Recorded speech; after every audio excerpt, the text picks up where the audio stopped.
I've been thinking about how to put together a video that delivers as much value as possible to new and aspiring traders alike. So I thought, what better way to do that than condense my whole entire trading system, everything from technicals, price action to execution, management, all of it into one video. As you guys know, I've been in the markets for 9 years and truly want to help as many of you as possible, treating this channel as if I was speaking to my former self. This is the type of content that I wish I had access to, literally seeing someone else's system that's been curated over nearly a decade. So with all that said and done, let's dive in. Okay, so we're going to start off with the bare bones, the true basics, looking at support and resistance. But if you already feel like you have a grasp on support and resistance, then please feel free to skip to the next chapter where we move on to more advanced technical concepts. This video will indeed get very high level towards the end, looking at granular execution, journaling, risk management, post-trade management, and a lot more. But first, we have to run through the full system from a price action standpoint. So, like I say, if you already feel like you know support and resistance, then feel free to skip on to the next chapter. But for those that want to do the full thing, we need to talk through it. So support and resistance are horizontal lines or levels on the charts that price reacts with. So if we go over here and just draw some demonstrations, support is a level that price comes down to react with, like so. And resistance is a level that price comes up to react with, like so. When it comes to marking out your SR, right, I always get asked, do I use the bodies or the wicks? And we can look at current BTC price action to talk that through. So largely speaking, I'm looking to use the bodies, but I still will use wicks in some areas as well. It's basically whatever makes best sense, right? So try and use common sense and logic to map together the touch points. So you can see here, we have a wick, we have bodies, we come down, we retest with a wick, retest again with wicks, but then we have a body here, another wick, some bodies, and then when we come back down to retest that level, this was a failed reclaim, okay, because we couldn't push on higher, but as we came down to retest that level there, we do so with the wicks. So again, it's just using some common sense to map out what makes best sense, prioritize the bodies, but also use a combination of both wicks and bodies. Now on to width. As you can see here, I have a zone tool that I'm using to map out my levels. I'm not using the horizontal ray tool like this. I never ever use this tool for SR. Even going up to 3 points, 4 points and making it slightly thicker, it's still not thick enough for most levels that I draw.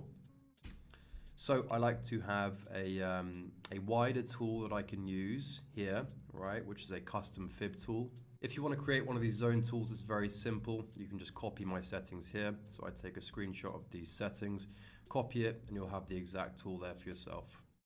If you operate on a white theme chart, I recommend turning these to black, like so.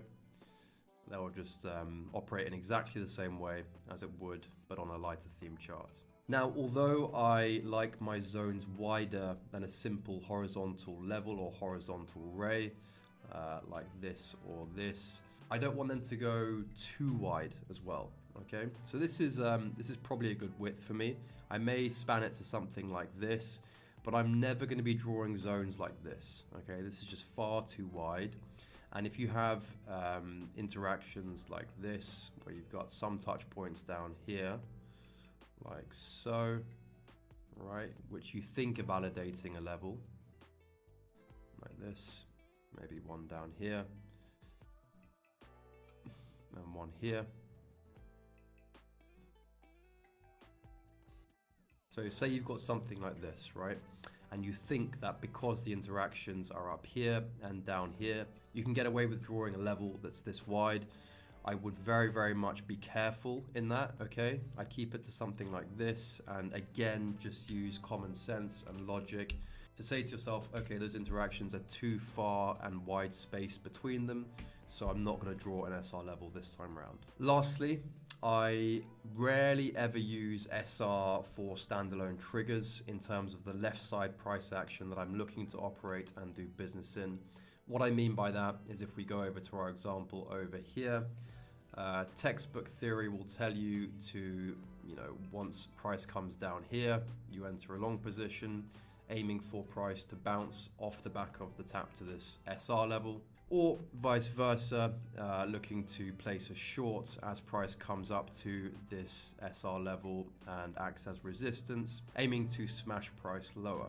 Now, I've never found much value in doing that. And again, like I said, I've been doing this for 9 years. I've put tens of thousands of hours, a ridiculous amount of back and forward testing into my system. And I've never really found any value or alpha in treating SR in that regard.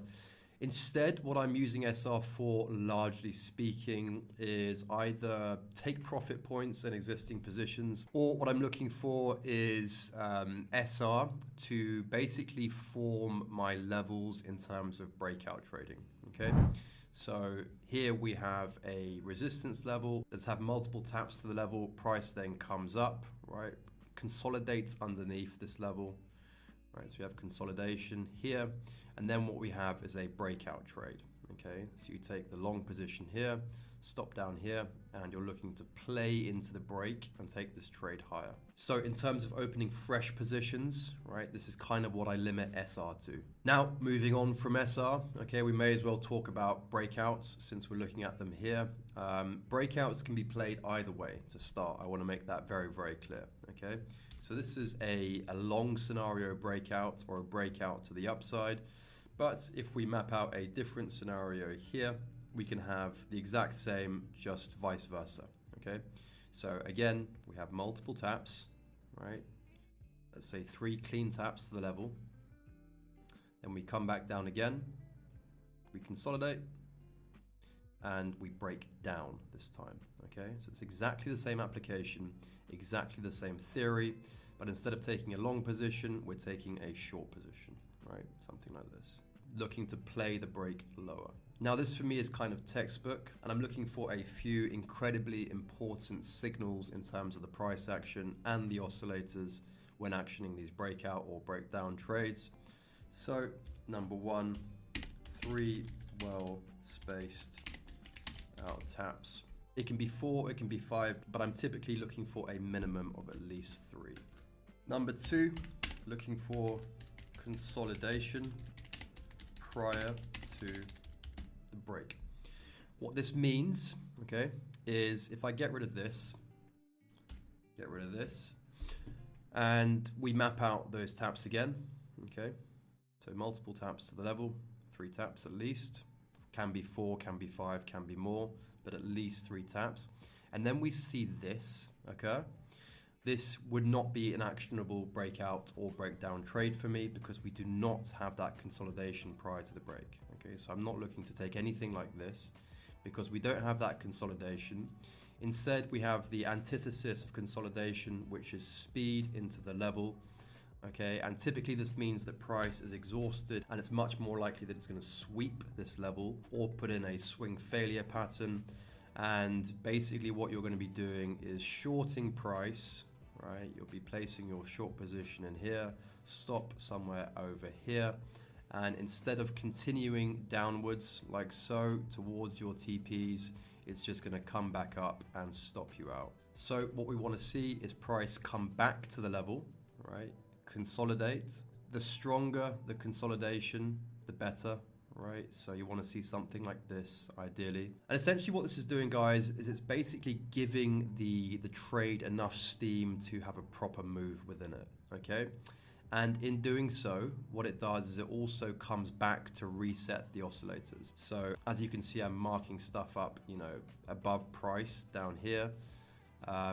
But you can kind of see an example of a reset here anyway, okay? What a reset means is basically that, you know, during this leg here, right, the RSI will drift down with price, okay? So it will move down with price, and it will probably be at a point somewhere down here in the overextended region because this is a sharp and fast move. And what you don't want is to be shorting into a downwards overextension, right? You don't want that at all. You want the RSI to be aligned with your trade and in favor of your position.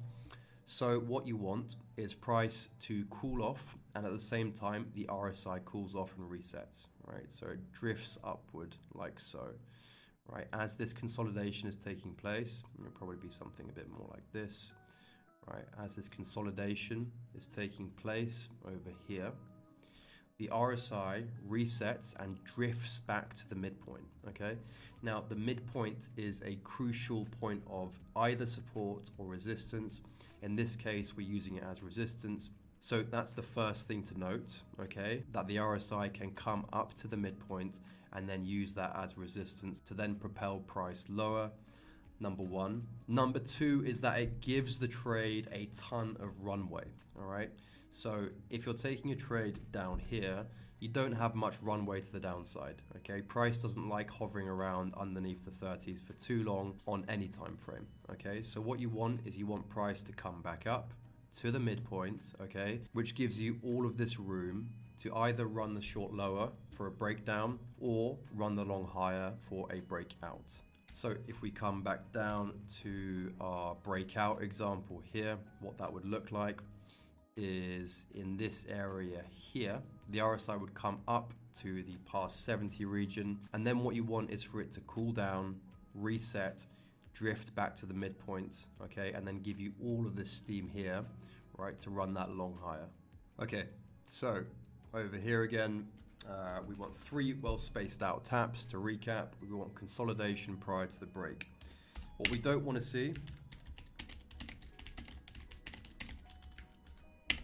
is speed, as I said, right? We don't want a sharp move into the break, and we don't want to see delta and divergences across the RSI and the awesome oscillator, which we'll cover shortly. Execution wise, single, full installment on the candle close past the level. Okay, so what does this mean? This means that if we're going back to our breakdown scenario here, what we want to see is a candle that closes down here past the breakdown level. So I've just given it some color so you can see this a bit more clearly. So what we're looking for is a red candle to close down past the breakdown level, or vice versa for a long. You're looking for a green candle to close up past the breakout level. Next, stop placement.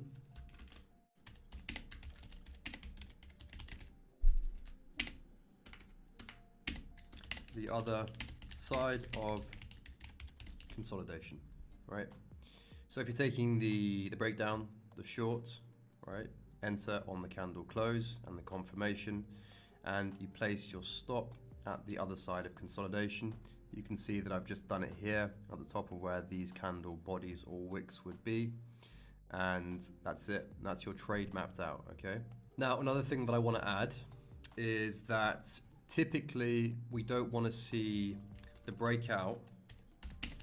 Typically, we don't want to see the breakout or breakdown taken into an area of left side price action.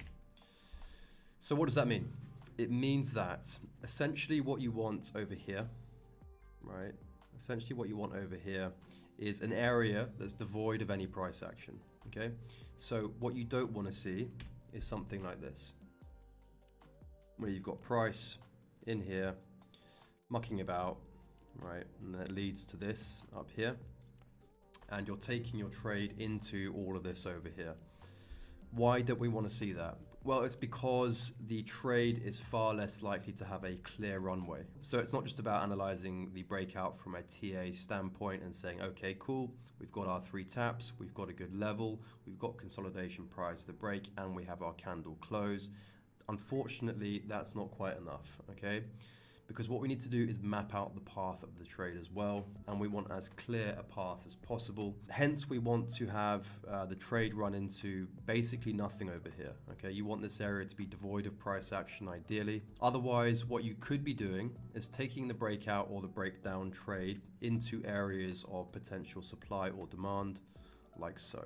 And again, we'll cover supply and demand shortly. And as always with my system, I focus only on A-star, top tier, cream of the crop setups. If anything's in my way, if anything smells a little bit off, then I simply skip. I practice my patience, my stringency, my discipline, and I wait for the next setup. whether that's in a few hours, a few days, a few weeks, whatever it is. Now, we've mapped out the basics for a horizontal breakout. I also just want to cover a diagonal breakout as well, which is a different type of breakout that we can look at. Essentially, I really only take these in heavily trending markets, and I see a symmetrical triangle, essentially. Okay, so something like this. If we map out this here, right, we've got the highs up here. We've got the lows over here. Let's say something like this, like so. Okay, maybe we can just tighten this up as well. Basically, what we're looking for is exactly the same stuff that we're looking for with a horizontal breakout. Okay, so you're still looking for 3 well spaced out taps. So you can see here, 1, 2, 3, 1, 2, 3. Still looking for consolidation prior to the break. So we've got that in here, like so.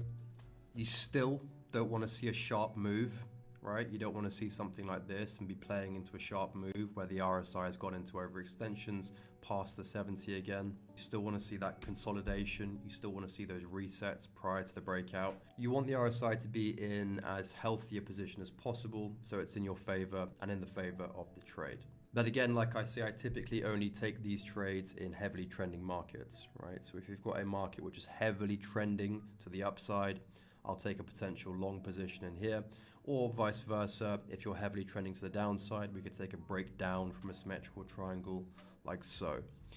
Now, the reason I focus on triangles as opposed to simple diagonals is because we have market structure confluence. What does that mean?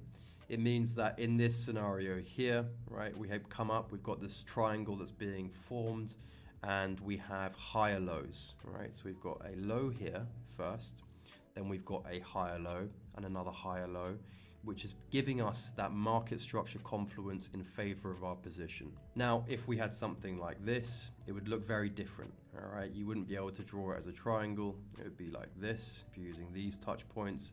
And here we don't have that market structure confluence.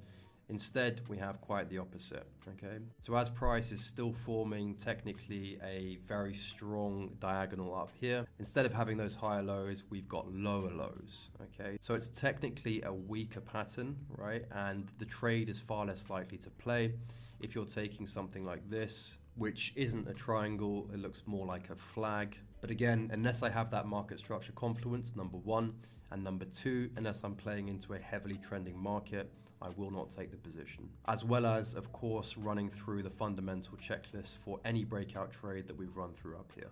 So again, going down to price down here, we can see a potential horizontal breakout level that follows the principles and education that we've been going through so far. In that, we have a good breakout level here to work with.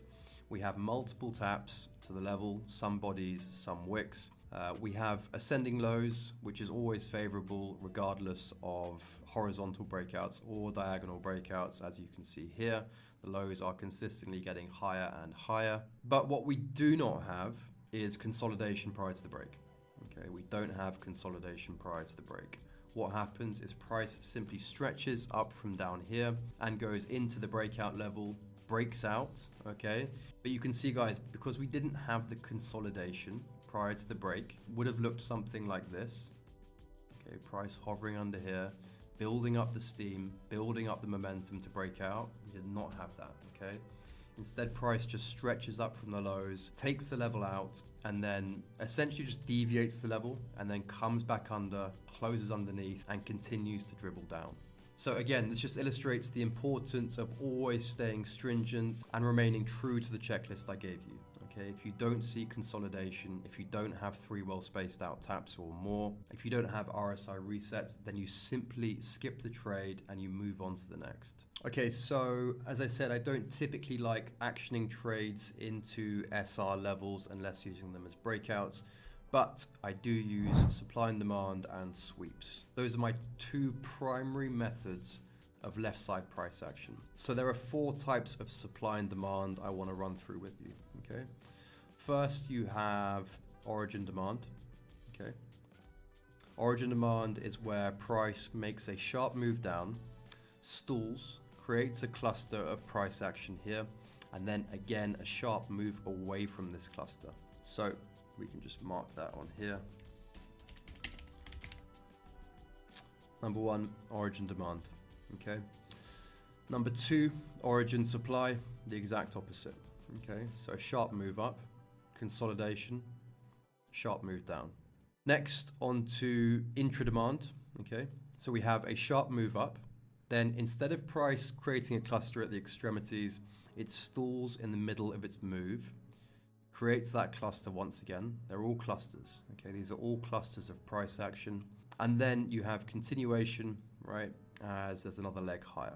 And then we have the flip side of this, which is intra-supply. Okay, so a sharp move down, price stalls, creates a cluster, and then another leg down. All right, so the last one, intra-supply. Now, textbook theory would say that ideally we don't want too many wicks, and we want these clusters to be made up of the bodies of the candles, devoid of many wicks at all. The reality is that you'll always have wicks in the equation. Okay, that's just how price action is. So we've got a more realistic intra-supply zone here, okay, not from a textbook drawing, but we have the sharp leg down, right, price stalls, then back and forth as it creates a cluster, and then again a sharp move away from the cluster, moving downwards once again to leave us with our intra-supply zone. Now, how I would personally draw this zone here is again using common sense and best logic, right? So I'm not going to do it like this, right? Taking the top wick to the bottom wick here, right? The reason I'm not doing that is because we have a couple of outsized wicks up here to start, and then a much longer wick down here as well. So instead, I'd like to tighten up this zone so it looks a little bit more sensible, right? So I could take it here, okay? This looks pretty good. We've got a couple of touch points from the wicks down here. Or if you want to be hyper stringent, you can take it to the bodies like so. Now, as you can see, price after creating the cluster of intra-supply comes down, comes up to react with the zone, fails, comes up once again, and then breaks through that zone. Which segues us nicely onto the next concept, which is weakened liquidity. Okay, so these zones, supply demand, whether it's origin supply, origin demand, intra-supply or intra-demand, we call them liquidity zones, okay? And we call them liquidity zones because that's where latent limits are resting. But essentially what happens is as price taps into the zone, it weakens the liquidity, okay? So before it moves into the zone or cluster, it is strong liquidity. It hasn't been weakened at all. But as you can see here, it taps in and we've got the first reaction into this intra-supply zone here. So as soon as we have those taps or interactions with the supply zone, I then change the zone over to a zone of weakened SD or weakened liquidity, okay? So what this means is that it's much less likely to hold, okay? And it's likely to be pierced through and break at some point soon. So you can see first interaction, and with this we've even got closes inside the zone, right? Which is a sign of heavy weakening, okay? So it's not just wicks and spikes up into the cluster or zone. We've got closes inside here. Then we come back down, once again interact with it, and at this point the supply zone is completely weakened. So when price comes back up to revisit it once again, it just pierces straight through. As you can see, to mark these zones, I'm using the fib retracement tool once again. So it's exactly the same tool as I was using for SR earlier. If you took a screen grab earlier, you can just replicate those settings, and instead of having it as a tight and narrow SR level, you're simply making them wide to best fit the clusters. Now, if we go over to our more textbook examples, let's just strip this back, okay? So we're just working with two of them to demonstrate what some potential trades would look like, okay? So first off, let's look at this cluster of origin demand here. We can just move this out of the way for now. So we have a sharp leg down, right? Price stalls, creates the cluster, and again, a sharp move up. Demand is used for long positions and supply is used for short positions. So what we're looking for is price to revisit this zone, right? And when it does so, we take a long position.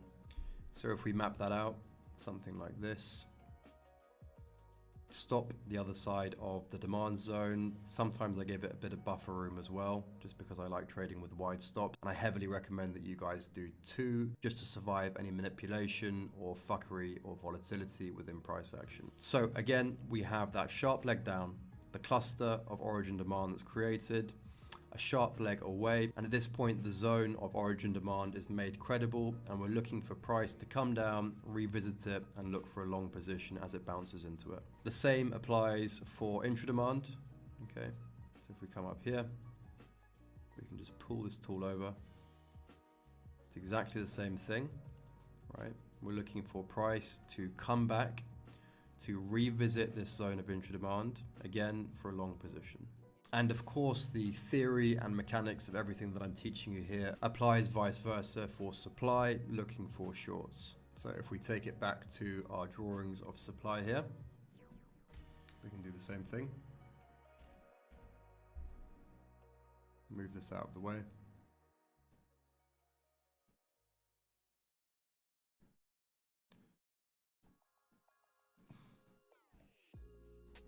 So, fast move up, price stalls, creates the cluster, fast move down.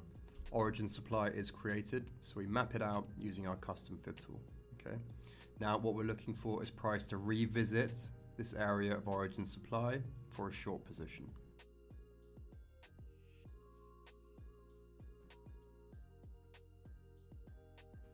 Like so. Okay. Coming up to our intra supply zone. Right, it's exactly the same thing. Sharp leg down, price stalls, creates a cluster, another sharp leg down away from the cluster. And at this point, we're looking for price to come back yet again into that zone of intra supply for a short position. Now, it's of course not quite as simple as price just revisiting these zones. We want price to revisit these zones for sure, but we also have to see additional pieces of price action confluence, which means some other patterns present themselves in order to action our positions. Primarily delta, divergences, and speed, all the things that we weren't looking for in the breakout or breakdown scenarios. But again, I'll cover these shortly. First, I want to move on to sweeps or SFPs. Okay, so on to our next concept, sweeps. This is probably my favorite element of left side price action to action my trades and do business within, and makes up the largest body of my positions for sure. And the reason being is because it's the sort of final and last area or point that price can pivot. What I mean by that is, let's say you're taking some of the concepts that we recently learned, right? Let's talk about origin supply, for instance, right? And this isn't well structured enough to be a cluster of origin supply, simply because we've got gaps in here. So this is what I would call a MSDZ, or market structure defense zone. Essentially, if the downtrend is to continue, so let's say this is the high and then price comes down, and then you get that lower high and price moves down again, as an example. But let's just say, for argument's sake, that it is very well structured. Okay, it has a nice cluster here, and it's a good zone of origin supply with a strong impulse into the zone, which again we don't have, and a strong impulse out of the zone, which again we do not have. Then we can say, okay, cool, we've got this pocket of origin supply up here, and we're looking to take a short position into this zone if we get the right signals as price moves into the zone. But often the difficulty is that we also have this swing high resting above, okay? So we've got a swing high above the cluster of supply, which gives us a bit of a question mark to our position, right? Because if you're taking a trade in here and you're looking for the bounce up here and looking for the short, then there's two places where this sort of reversion can take place if it is to pivot and reverse. The first is, of course, into the supply zone, but the second is up at this swing high here, right?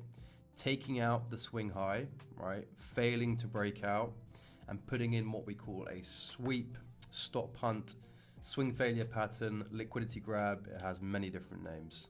But essentially, this is when price takes out a key swing high or key swing low, and then instead of continuing in its direction, it reverses and reverts. So if we look at the price action to the right here, we can see that in full effect. Okay, so we do indeed have a sweep or SFP that we can look at. So as you can see, price comes up, does so with speed, right? Takes out this level here. And essentially what happens is we have price travel all the way past the swing high, right? But then come back down and close underneath the swing high. So what that leaves us with is a candle which stretched past the swing high, closed underneath. So we have the close underneath here, or the top of the body of the candle, and then up here we have a wick. So if you're looking at a swing high that got taken out, that's a sweep of the highs. If you're looking at a swing low that gets taken out, that's a sweep of the lows. Either way, in either scenario, a textbook sweep is one that leaves a wick behind, right? So for a sweep of the high, a wick to the upside, a close underneath. For a sweep of the low, a wick to the downside, and a close above. So essentially, you're taking these not as continuation trades, but as reversal trades, right? Same thing with supply and demand. You're looking for an interaction, a reaction, and a pivot or reversal in price. As you can see here, this marked the top, and you've got a lot of downside to come if you're able to hold through this period. But normally sweeps have a sharper and faster play out. I haven't cherry-picked the most textbook perfect example of sweeps, and I don't want to do that for any of the concepts in this video, because a lot of the content on social media does present you, the absolute textbook example of things, right? But in reality, that's normally not what you get, and it tends to leave traders quite confused. For instance, in here, if you're looking at a textbook example of a sweep, what would happen is you come up, right? You sweep it, leave the wick, all good. But then you would just nuke straight from there, right? And you would have none of this price action here. When in reality, things aren't quite as clean as that, right? In day-to-day of trading. And you normally have to suffer through some confliction, some confusion, elements of doubt. And then ultimately, if you have the conviction in your trade and your setup, you're rewarded for doing so. Now, just in terms of the areas in which you mark for potential sweep trades, I talk about this to my students very often, okay?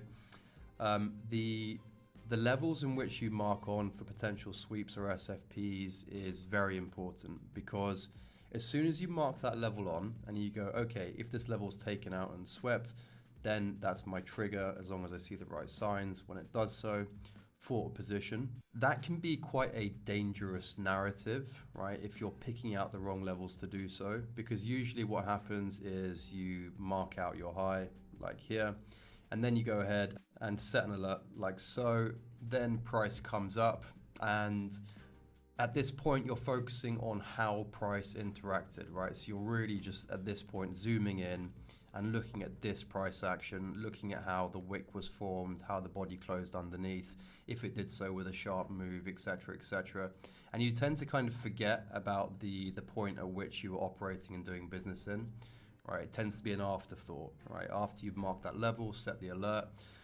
When the alert goes off, you start sort of honing in on local price action and forget about the point at which you were thinking about doing business with. So it's very important that you pick highs or lows that don't have other highs or lows that price can reach for, okay? So if I just get rid of this alert and show you by means of example, right? So everything in this area here, right, is devoid of price action, right? Which is great, because it means that this key swing high here is the absolute independent final high, right? In a contrasting scenario, you could have stuff like this, right?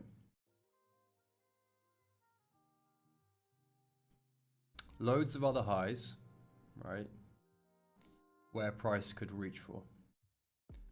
At this point, this swing high that we're looking at here is not the absolute final independent high. It's simply a high within a cluster of other highs, okay? So if you're taking a sweep or SFP position here, you simply cannot do so with confidence that it won't keep going and try and take out some of these other highs before reversing, okay? Which normally means that you'll get stopped out of the position and things don't go in your favor.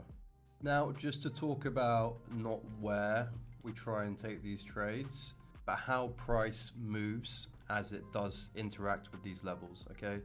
Because it's particularly important.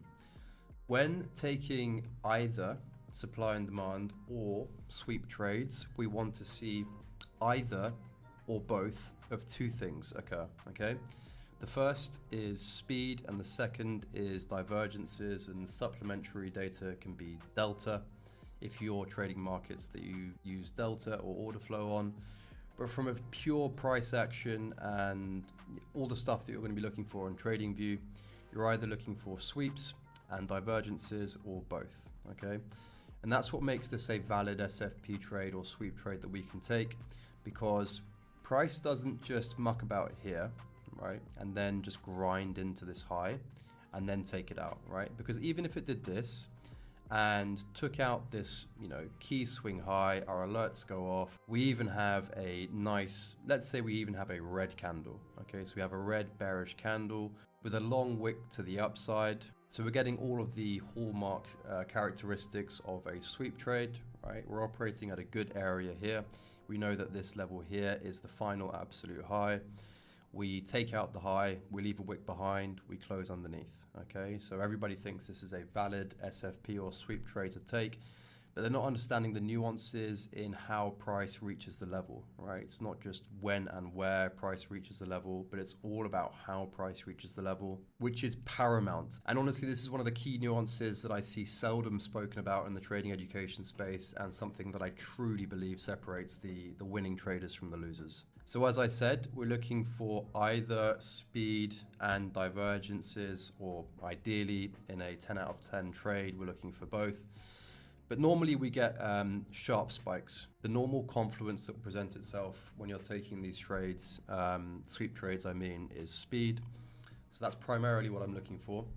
And as you can see here, like I say, price didn't just grind into the level here, but instead we came down, right? Which gives us a lot of runway, right? It gives us a lot of runway and means that we can attack the highs with speed, which we go on to do here, okay? So it's given us that runway, because even from this area here, even if it did something like this, it's not going to be the largest move, all right? Because we simply don't have that room for the move to be that fast and that sharp.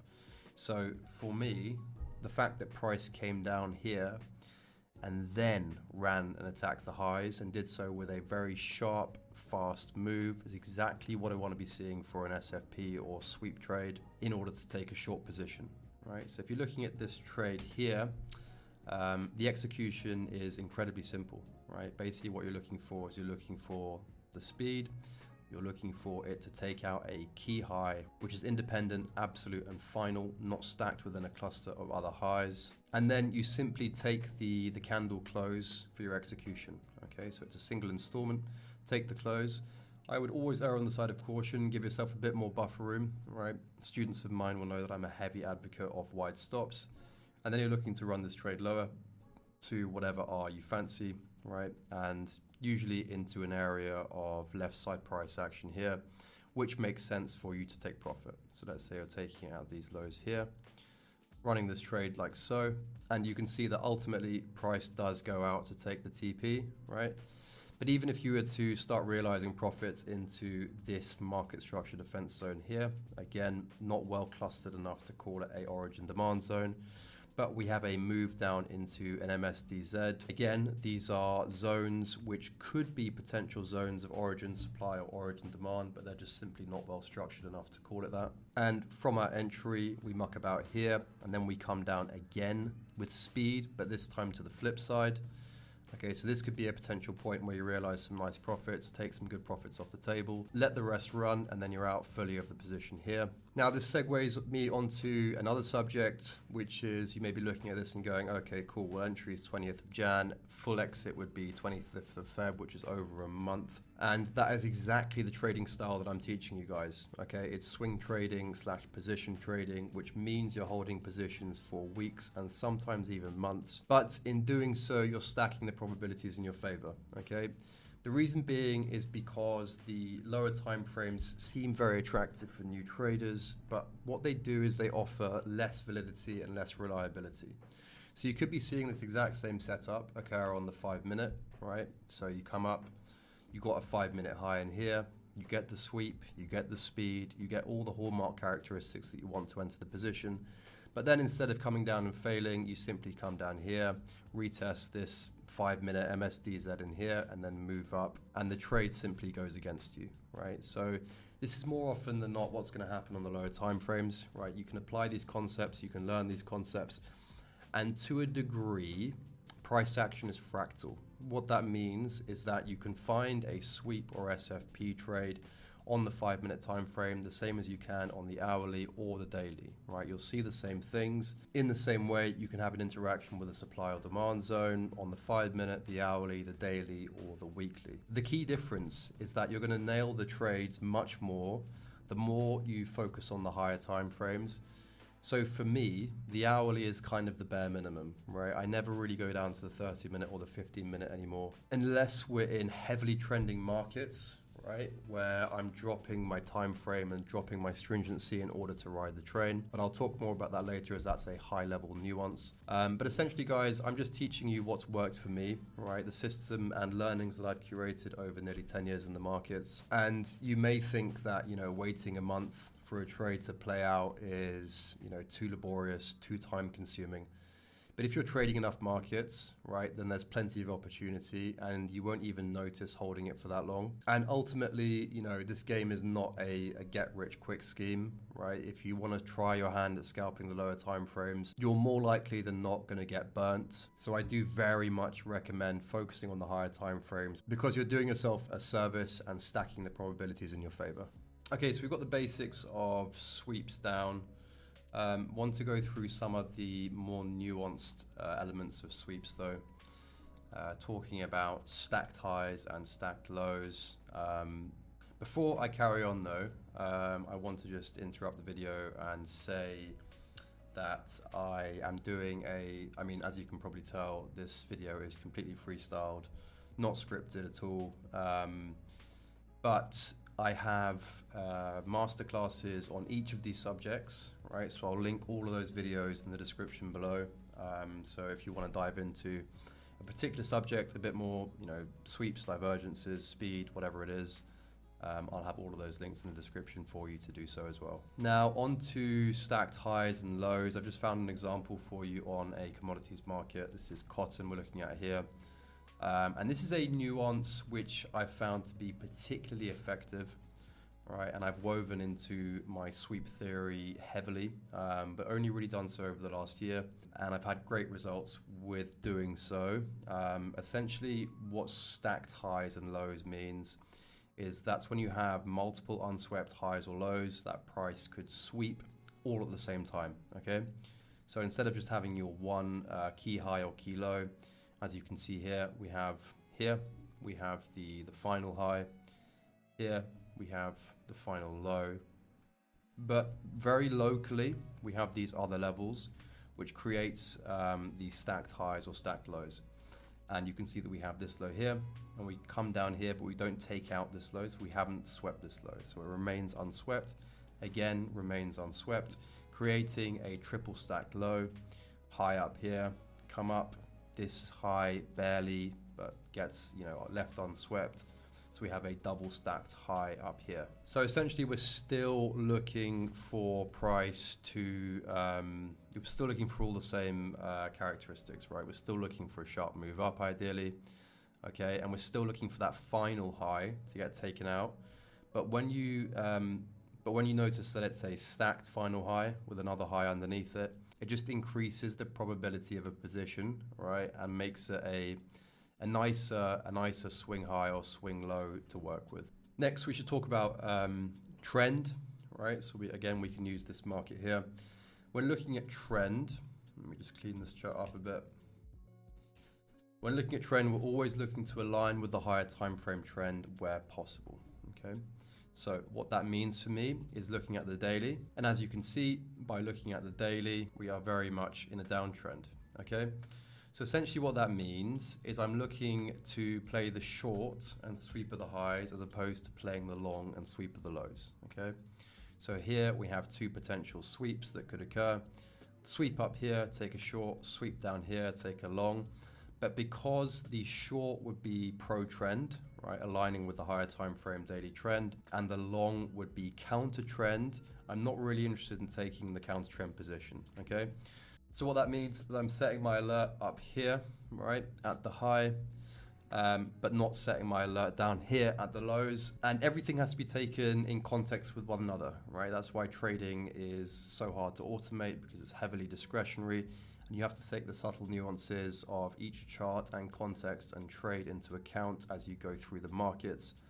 But even with triple stack lows, right, which is really nice confluence in terms of a sweep and left side price action, I'm still not interested in taking that long position because it's counter the daily trend. Now, just whilst we're looking at this body of price action here, we can clean this up.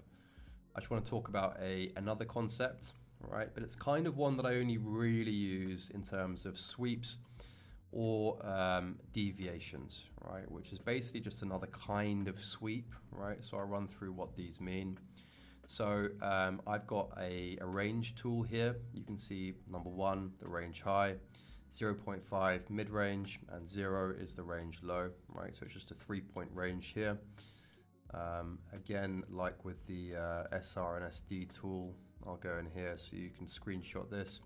If you want to copy this tool, it's very similar to the SR tool, but as you can see, I've just got a midpoint in here, and I'm using just the lines. There's no fill on the zone. So ranges are where price is just moving sideways, essentially. Okay, so it's called range-bound price action or bracketing price action. It all means exactly the same thing. Essentially what you're doing when you're playing ranges is you're either looking to operate at the low of the range or the high of the range, and you're looking to abstain from taking any trades in the middle of the range. There's an aphorism in trading called "don't diddle in the middle," right? So that's what this is talking about. You're looking to set alerts at the lows, right? I know I just said I wouldn't take any trades at the lows, but let's ignore this this market in particular and just think about this as a basic range without the context to the left. So you're looking to action a trade at the range low or at the range high.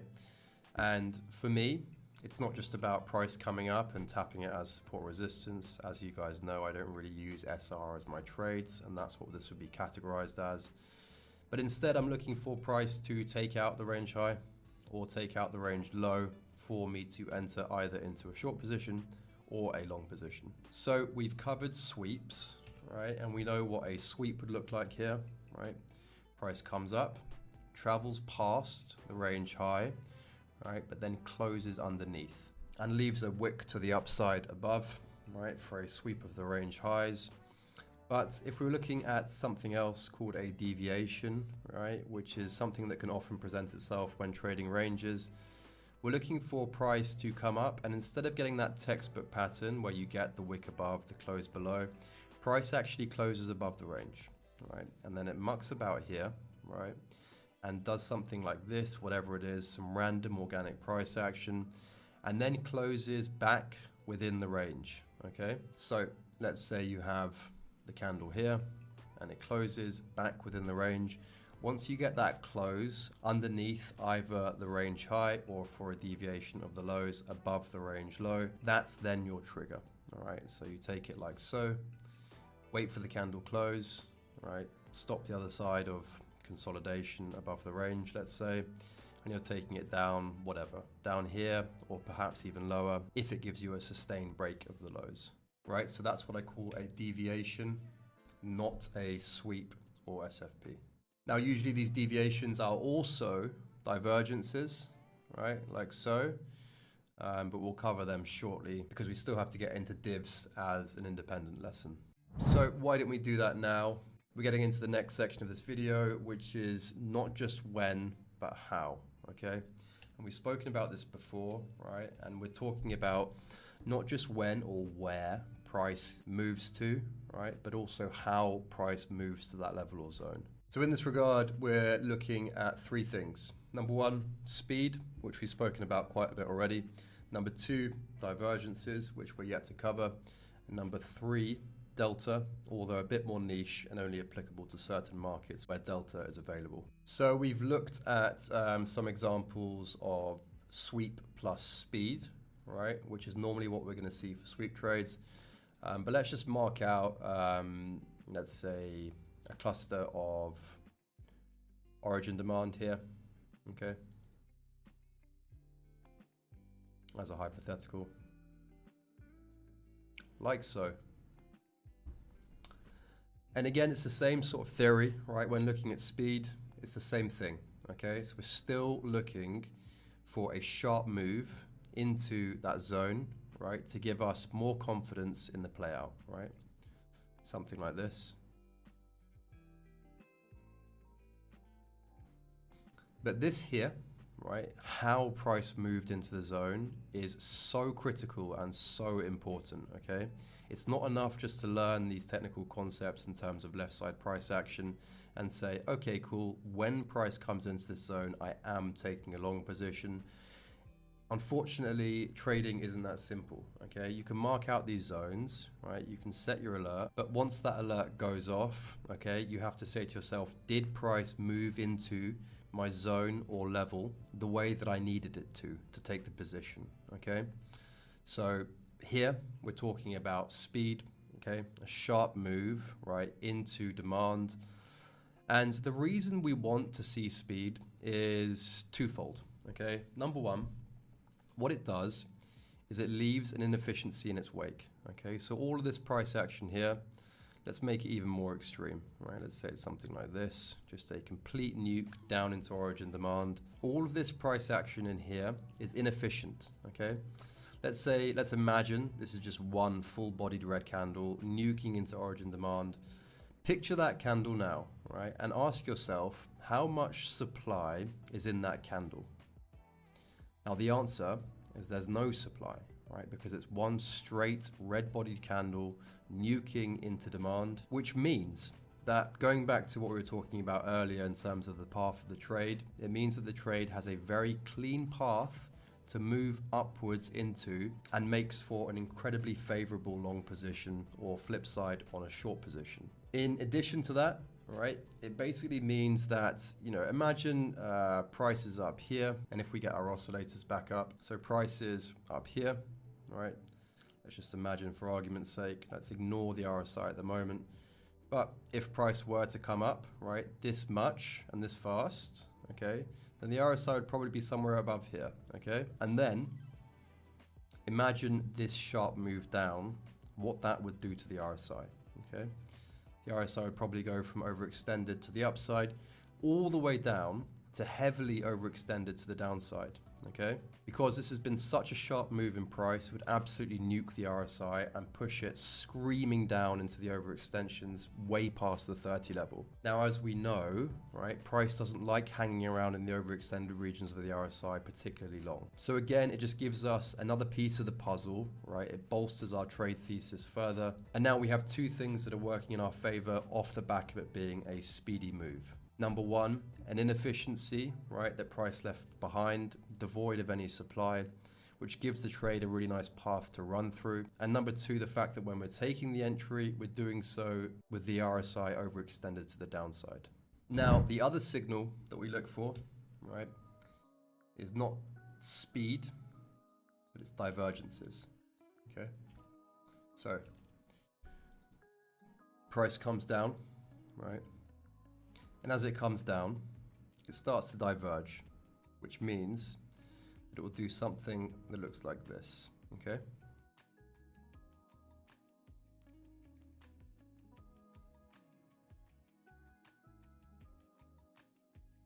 So price, right, moving into this demand zone will make a lower low, right? And it will often give this sort of structure here, where you've got the move down, and then it comes up a little bit, comes down again, and makes that lower low, right? At the same time, what it would look like on the RSI is something like this.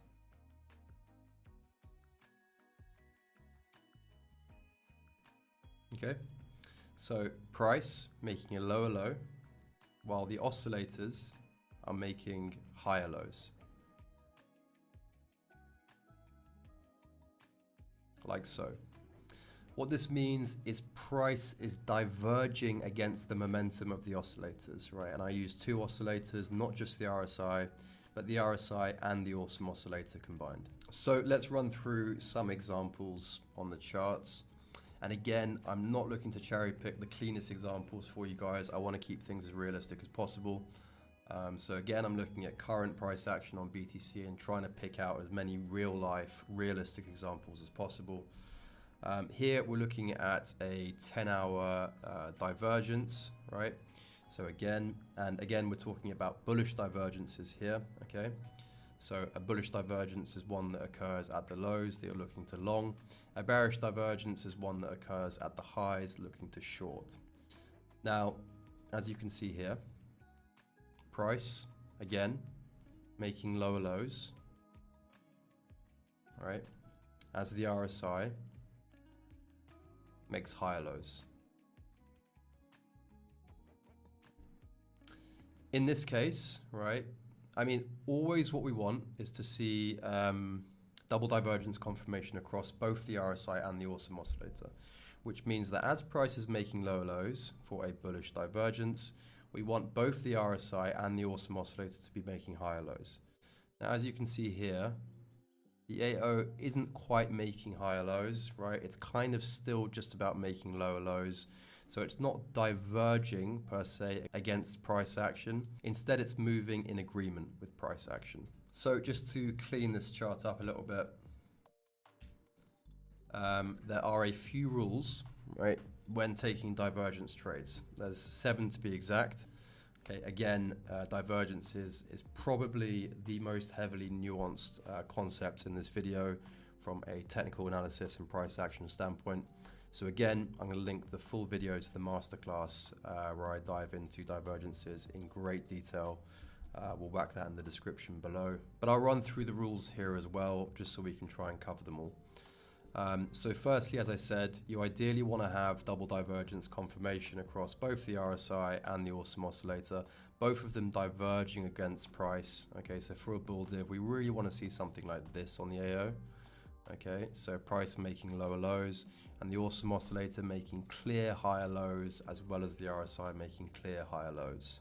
As well as this, of course, you have to be always actioning your trades into an area of valid and well-respected price action to the left side, okay? So here for me, right, this area here is kind of a whole lot of nothing, right? This isn't supply, it's not demand. We don't have any real SR levels in here. We're taking out this low, I believe, down here. Right, so we've just about taken out that low there, which is good because it means we have a sweep to action our divergence in. Right, again, we have to weave together these concepts. But I'm not a huge fan of taking this. Okay, look, there are a few pros and cons, right? But I'm not a huge fan of this level because, so the cons are that I'm not a huge fan of this level because there are all of these other levels down here, these swing lows that price could reach for. As I covered before in the sweeps lesson, you're looking for the final independent absolute high or low to do business with, right? And the fact that there are these other local lows here, we've got a double stack low down here that price could potentially reach for, kind of throws me off scent a bit, right? And it doesn't make this trade an A-star setup. The pro to the trade would be that looking at price action in here, we're taking out multiple lows, okay? So we kind of have like a 4 stacked lows situation down here, right, which makes this very nice. But again, with these looming lows down here, it does really throw the trade off and reduce the grading and criteria of the setup. So to reiterate how you sort of map out your trades, right, you set your alerts. Let's say this one down here that I've already got placed, okay?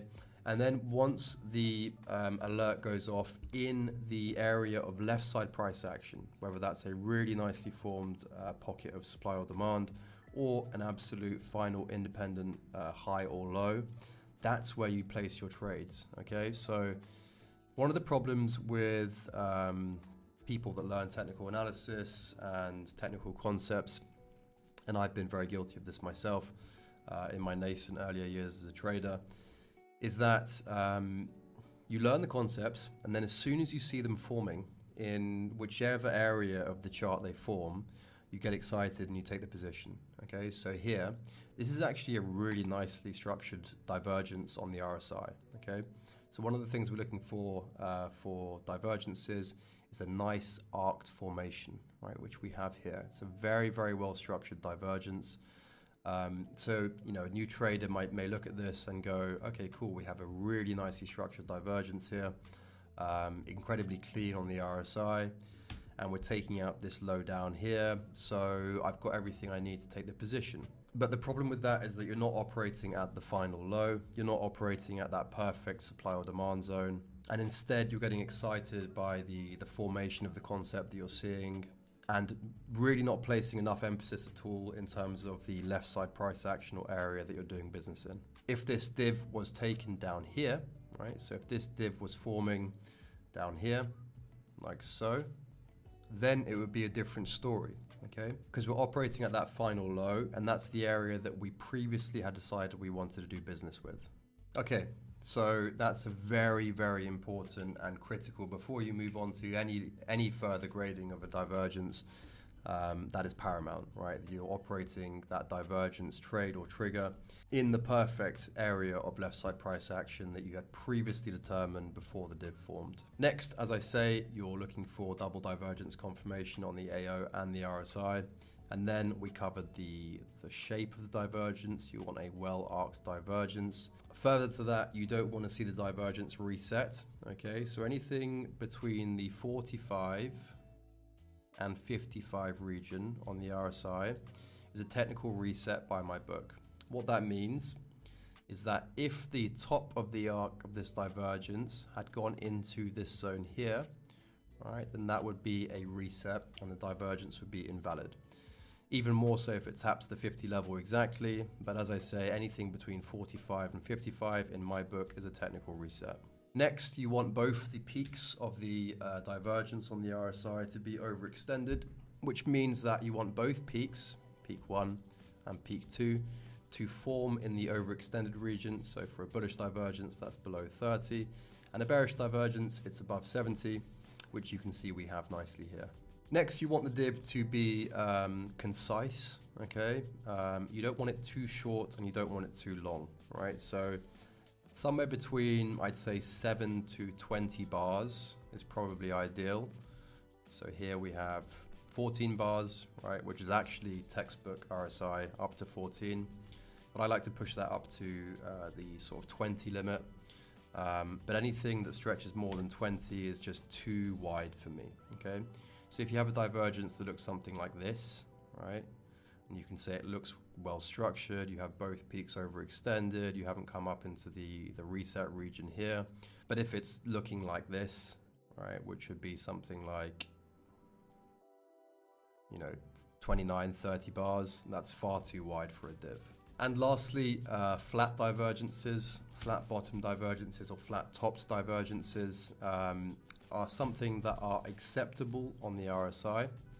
So as you can see here, we could have this divergence come down here and make equal lows, right, to make a flat bottom divergence.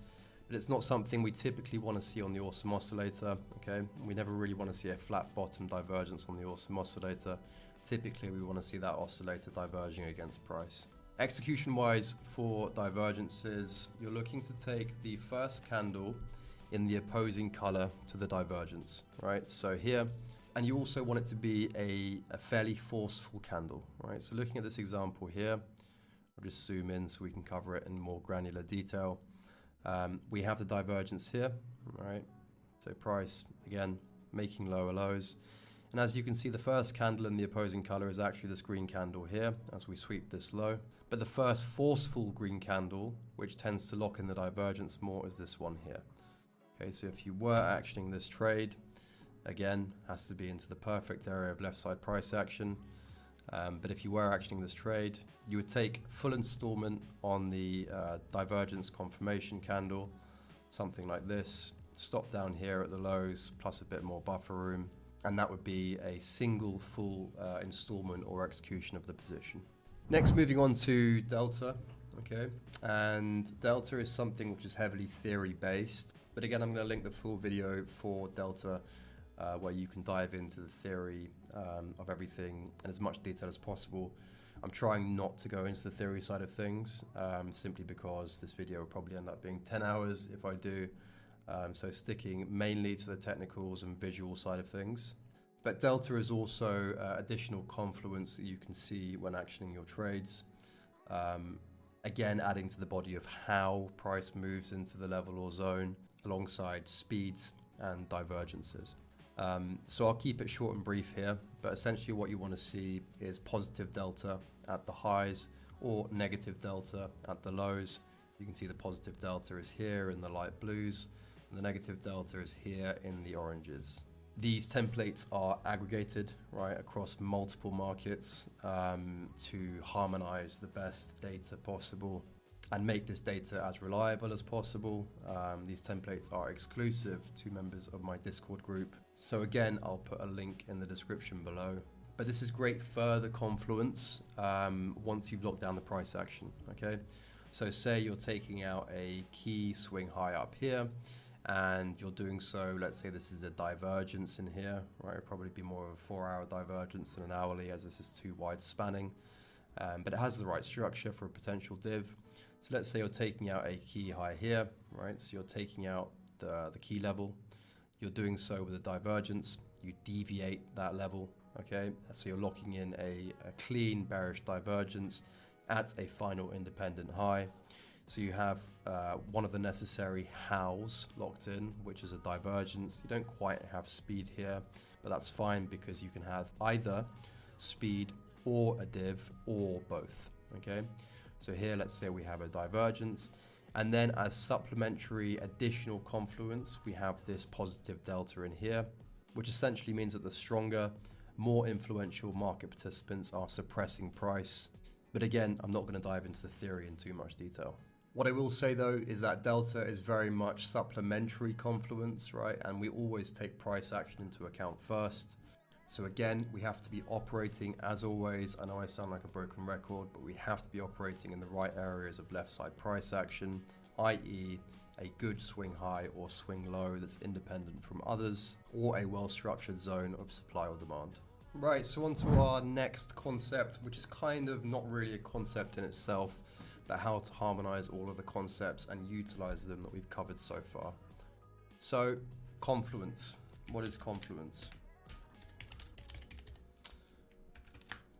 Let me just make this a bit bigger. Confluence is the use of multiple price action concepts in harmony with one another. So almost always our trades have some level of confluence, whether it's a sweep of the highs with speed or a move into origin demand with a divergence, right? You're normally combining and harmonizing multiple price action and technical analysis concepts together. The question comes into how much confluence you need to administer for each of your trades. And this is where it gets super high level, but it's also where pretty much all of the value in alpha lies, right? This understanding and application of this understanding has been truly what's taken my trading leaps and bounds over the last few years. And it's understanding that, you know, you don't need heavily confluence setups where all of the stars align at all times, because you have to take into account the strength and direction of the trend, right? So to write it out, the more directional the market, the less confluence is needed. The less directional the market, the more confluence is needed. What this means is that if you have a heavily directional trending market, let's say a raging market to the upside, as I covered before, if you remember our breakouts lesson, if it's very, very strong and a very strong trending market to the upside, I'll take a long off a breakout of a symmetrical triangle. But if the market is not very directional, right, either to the upside or to the downside, and if it doesn't have much directional conviction, i.e. it's more of a range-bound bracketing market, then I'll need much more confluence and many more of the price action concepts that we've covered to present themselves in order for me to take that position. Right, so I just want you to remember, right, this image here, okay? And this is going to serve you unbelievably well if you can exercise this and adopt this in your trading. So the stronger the market And that doesn't mean stronger as in stronger, more bullish and stronger to the upside. That can also be a heavily nuking market, right? It's simply a market that has more directional conviction. So the stronger the market, the less confluence is needed, but the weaker the market, the more confluence is needed, okay? So let's just run through this by example. Let's say you're taking a trade, which is in an incredibly strong market, okay? So you can see here, this is a very, very strong market indeed, okay? Ranking almost at the top of this axis. Because it's such a strong market, okay, you don't need very much confluence. But if we were looking at another market which didn't have very much directional conviction, let's say down here on the axis, you would need a ton of confluence to action that trade. So please guys, all of the concepts I've taught you are very, very important, but this understanding of confluence and how and when to administer which levels of confluence is honestly one of the biggest value imparts that you'll get in this video, and I cannot stress the amount of value it's going to give you in your trading. And this has been so fundamentally important to my progress as a trader. You know, I found that when trading a certain sector, let's say it's particularly bullish, and the sector as a whole is moving upwards and doing so quite forcefully, I'll often be presented with multiple trades that I can take, okay? So let's say we're operating in a very bullish market, right? We're operating in a very bullish market. Everything's moving up in unison, and we have two trades that we can take, okay? The first is a intra-demand cluster, which is formed, right? We've come up, we've come down, we've done so with speed. We have a divergence, right? So everything's aligning here, okay? So we have a really nice zone or area of left side price action to do business within. We have a sharp move down. We have a divergence, price making lower lows as the oscillators both make higher lows. Let's say that divergence even ranks really well.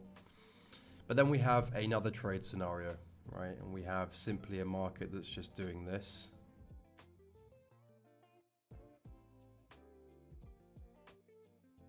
Right, forming a breakout level here.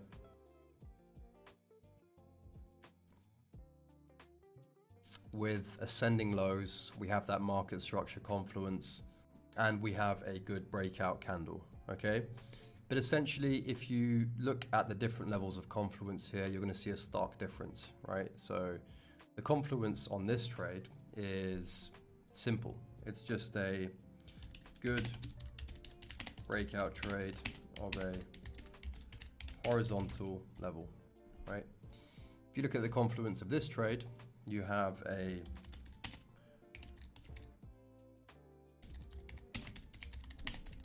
well-structured cluster of demand, speed into the zone,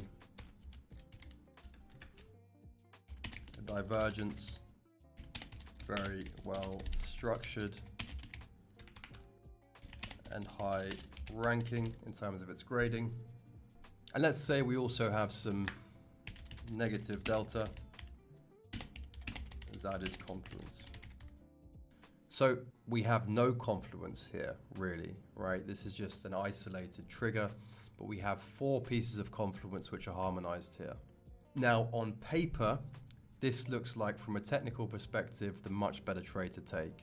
And this is a mistake that I'd make over and over again, right? I'd allocate my risk to this position or a few of these positions, which are all coming together, right? I'd say to myself, it's super rare that all of these stars align. So I'd take the long setup here instead of taking the long setup here. Now, what would often happen is I'd watch this trade absolutely run, right? And this one would muck about here, maybe go up a little bit, but not very much. And this just goes to show, guys, how fundamental, how critical, and how important it is to take the strength of the trend into account, and how you should always try and align with the strongest markets, regardless of how beautiful or attractive the setup is from a technical perspective. Okay, so in strong uptrends, we're always looking for longs. We're always looking to align with the trend. In strong downtrends, we're always looking for shorts. We're always looking to align with the trend just the same. But In uptrends, you want to be focusing on the very strongest markets, and in downtrends, you want to be focusing on the very weakest markets. That means focusing on longing the strongest markets in bullish conditions and shorting the weakest markets in bearish conditions. I cannot tell you how many times I've looked at trades like this and considered them a very well constructed, heavily bolstered trade thesis, and then you look at another market with a simple diagonal break, which absolutely rips. So yeah, please take heavily into account everything that I'm teaching you in this section of the video, because this is truly the high level alpha that will deliver you the most gains. So I just wanted to run through an example of what a heavily Confluence setup would look like. Again, I'm not cherry picking anything. I'm not scanning past the last year or two of price action, looking for the perfect example of these concepts. I'm giving you realistic scenarios that present themselves in the markets. Okay, so here we're looking at Sol on the hourly at current. So you can see here, looking at current price action on Sol, we have a few things presenting themselves. Okay, so we have a high here, right? And then above it, we have this cluster. I'll just get rid of my magnet tool. This cluster of price action here, right? We go to the 2 hour, it's probably a bit cleaner. Yeah, so on the 2 hour, we've got a nice pocket of interest supply here, sitting above a potential sweep level, okay? Again, no particularly outsized wicks, nothing that's crazy on the wick side of things. And we have a sharp impulse down to lead into the zone, and again a sharp impulse down away from the zone. Again, it would be nicer if this was a bit sharper here, but again, I'm giving you realistic examples of what these concepts look like on the markets, so you're not going away with these, perfect painted examples of the concepts that you never find in the charts yourself. So I want to make it clear that although I've given you those examples of choosing, the weaker Confluence setup versus the more heavily Confluence setup, that is something that only takes place in heavily trending markets, right? And most of the time, markets are not heavily trending, right? So most of the time, I am looking for that heavily Confluence setup, well bolstered, harmonizing multiple concepts that come together, and for all of the stars to align for me to push the button. So again, if you think about the XY axis we just ran through, as long as you're truly sticking to that, then you're likely to be operating at maximum potential. But you have to be honest with yourself as well, okay? Because if you look at a market like Sol, this is what most markets normally look like, right? It's bracketing, it's range bound, it's bouncing all over the shop. It's not heavily directional. And as a result, we really do want lots of pieces of Confluence to tie in together.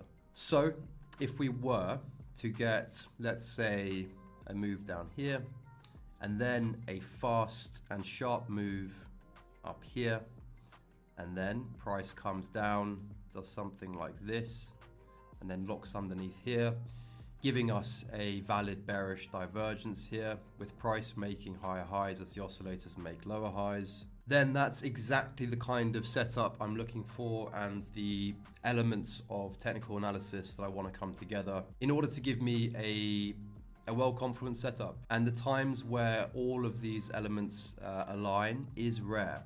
Okay, so it means you're not going to be pushing the button very often, but what that also means is that you're skipping the wide tranche of losers and focusing only on those A star or cream of the crop setups. Needless to say, this is going to do wonders for both your win rate, your profit factor, and your equity curve. So as you can see here, we have multiple elements of Confluence. Okay, number one, interest supply. Number two, sweep of a high into that interest supply. Number three, we have speed, as you can see here. Number four, we have a divergence. Number five, just as sort of additional Confluence and a note to make, that we are pro-trend on the lower time frames as well. Looking to play into the local trend and take this lower only with a heavily Confluence setup.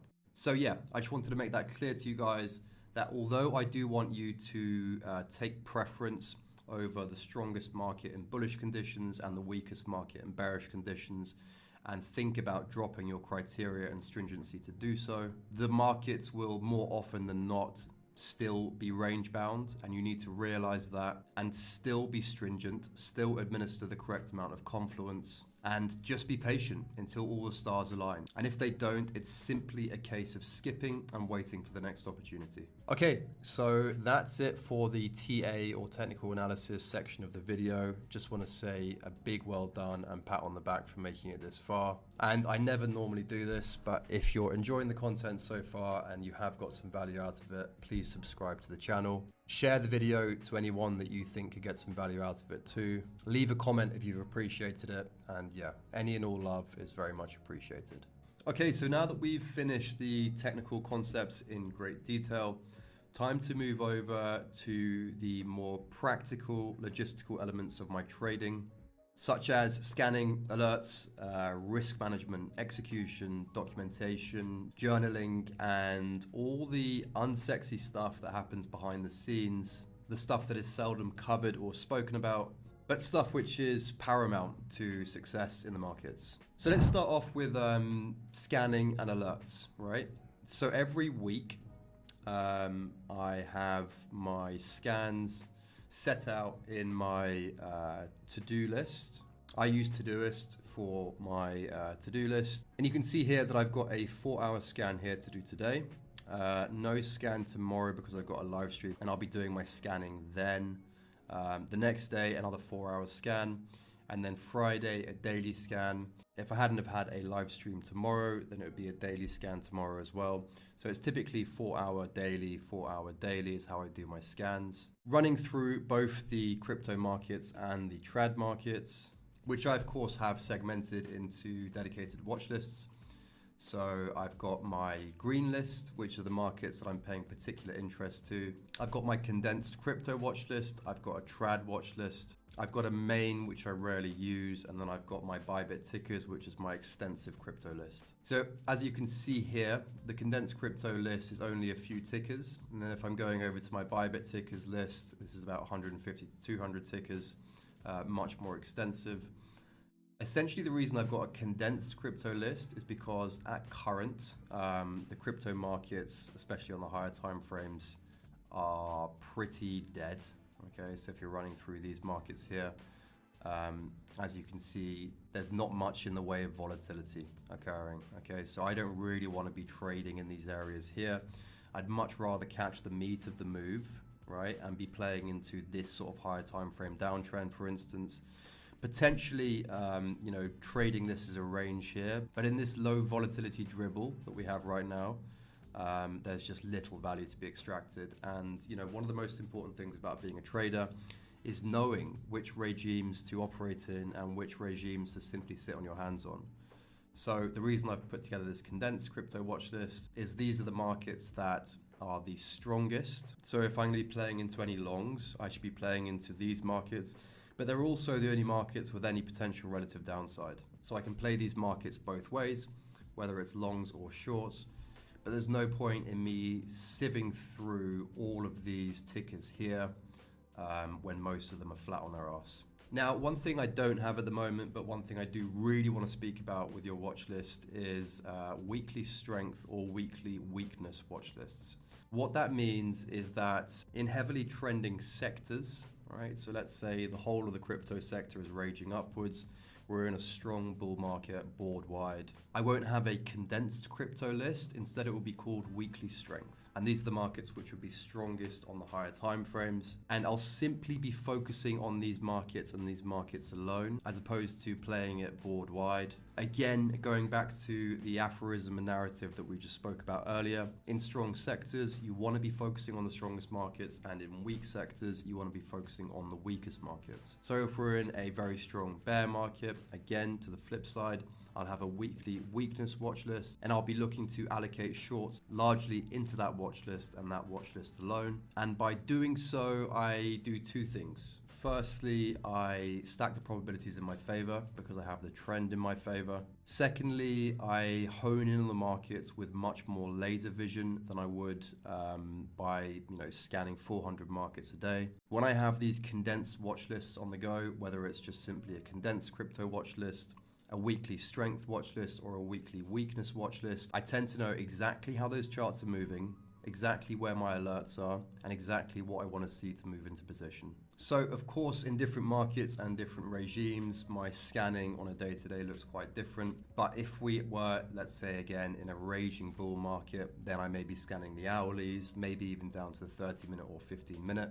Which leads me on to another point which I haven't spoken about as well, right? So thinking about the XY Confluence axis we were just speaking about, you can drop your criteria and confluence necessary to enter positions in incredibly directional markets. What you can also do by virtue of that is drop your timeframes. But at the moment, as I say, different market regimes, different applications. At the moment, I'm focusing on the 4-hour and the daily, trying to keep my validity high by leaning into the higher timeframes, being more patient with longer swing/position trades, and basically scanning by that method. So let's say I'm doing a 4-hour scan today, right? I'll start with crypto, go over to the 4-hour, get the oscillators up. I'm always scanning with the RSI and the AO on the page. And then it's simply a case of pressing the up and down arrows on the keyboard. Okay, this is going to be the fastest. It's much faster than clicking these markets individually and coming back and charting some stuff and going back to the next market. Clicking the up and down arrows means that I can sort of flash through and see things as fast as possible, like so. And then once I've run through this condensed crypto list and seen everything that I need to see, then I move over to my trad list here, which is made up of equities and commodities. And I'll simply be scanning through like this. Again, just tapping up and down on the keyboard. If I want to go back to a previous market, just tap up and then carrying through the watch list like so. Again, even if I'm scanning the 4-hour, right, I want to be zooming out and just seeing what the overall trend looks like. Okay, because that will tell me again what positions I'm primarily looking for, and that will then lead me to where I need to set my alerts. So for instance, here on PLTR, this low here looks great, right? I want to be setting my alerts at key lows or demand zones in order to take long positions, in order to align with the trend. So this looks like a good low here. We can see that, do we have another low here? Right, so we've kind of got double stack lows here, although there is a bit of a gap between them. But regardless, I'll be setting my alert here by right-clicking, adding alert, and then simply waiting for that alert to go off. And then at that point in time, I'm looking to see if we had speed or divergences present themselves. I'll analyze the chart in real time and think about executing a position, right? It's as simple as that. So largely what I'm doing on a day-to-day, realistically, is waiting, right? I'm waiting for my alerts to go off. I often call them traps to my students and members of my Discord because I'm waiting for these traps, these alerts to get set off. And at that point in time, I'll analyze the markets, analyze the chart at hand, and see if I want to take a position. Take everything into context that we've been speaking about, confluence, strength of the trend, all of the technical concepts. What do I need to see at this point in time to enter into position? How clear is the path for my trade? Is the R good enough on the position? Etc., etc. So we can run through this market here in more of a practical sense, right? So let's say, again, we get a move here, take out this high, and then price just nukes. Let's say there's no divergence present with this one, but we do have good speed on the trade. We're very much pro-trend on the higher time frames, and we get a nice long tail wick to the downside and close above this final low. So what I'll be doing from this point onwards is heading over to typeform.com, where I undergo a process called gatekeeping. Now, if you guys haven't heard me speak about gatekeeping, it's a pre-trade sort of checklist in flashcard style that I run through before taking every position. And I can't stress how much value I found in this tool, but furthermore, how much value I imagine it would have helped me if I found it years ago. Really, really helpful in terms of keeping you out of shit positions, subpar positions, and really just focusing on those A-star setups in your system. So I'll head over to Typeform to undergo the gatekeeping process. And again, I'm not going to run through this system in too much detail, but essentially what you're doing is you're putting together these questions, which then gets fed into this workflow here. And essentially this is my trading system mapped out in a visual format. Again, I'm going to link the video where I run through exactly how to create your own gatekeeping system from start to finish. So I'll whack that in the description below. But yeah, essentially this makes sure that no matter how I'm feeling on a given day, whether I've had low sleep, whether I'm stressed, whether I'm sick, whether I'm feeling overly confident on the flip side, or I'm on a potential winning streak and, you know, dipping into the territory of arrogance, this is the system that keeps me in check. Always, okay? It's a rational, non-emotional system, which I run through pre every trade by simply pressing the play button here. And yeah, undergoing this flashcard system here. So I'll just pull this screen across and have them side by side, right? So this is typically how I'll do it, right? Split the screen in half so I can see both and sort of answer in real time. Which system am I operating? This is the regular system. The breakout system, as you know, is just for heavily trending markets. When we're looking at horizontal breakouts or diagonal breakouts, everything else, right? Divergences, speed, sweeps, supply and demand, deviations, ranges, everything else is in the regular system here. So I'll click regular first and foremost. Is the trade based off a sweep, supply demand, or deviation? Yes, it's a sweep trade, right? That's the primary left side confluence here would be a sweep. So I say yes.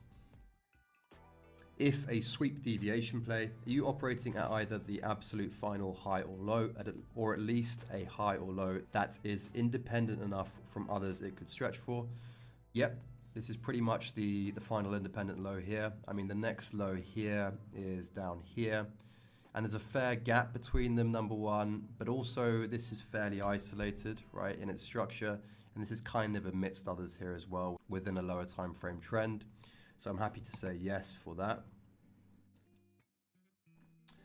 Do you have a well-structured double divergence across the RSI and the awesome oscillator, minimum 30-minute plus?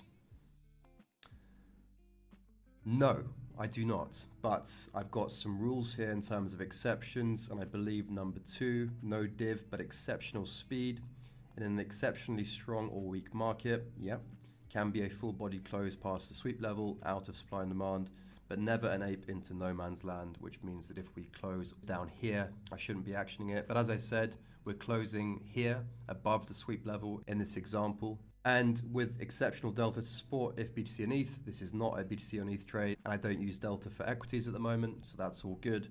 I'm happy to say that we have exceptional speed here because this is a straight nuke from the highs, and I'm happy to make the exception that on this case, no divergence, but still happy to take the position. Conduct your 3-part trend analysis, eyeball guppy delta, and determine whether the trade is pro or counter trend on the higher time frames. I won't go into this in too much detail, but let's just use the eyeball in this case, right? Is the trade pro trend on the higher time frames? Yes, indeed it is. So I haven't updated this gatekeeping process. This is purely a crypto one, but I'll say alts any, just for the sake of example here. And we can just run through these. So what trend alignment is the trade you're thinking of taking on the higher time frames? Again, it's pro trend. Is your trigger on the hourly plus 30-minute only acceptable if a super clean divergence into intra-supply demand, or taking out a pro trend extremity of a final swing high or low, not independent? Yep, we're taking this on the 4-hour, so happy to proceed again. Does this trade belong on the wall of fame?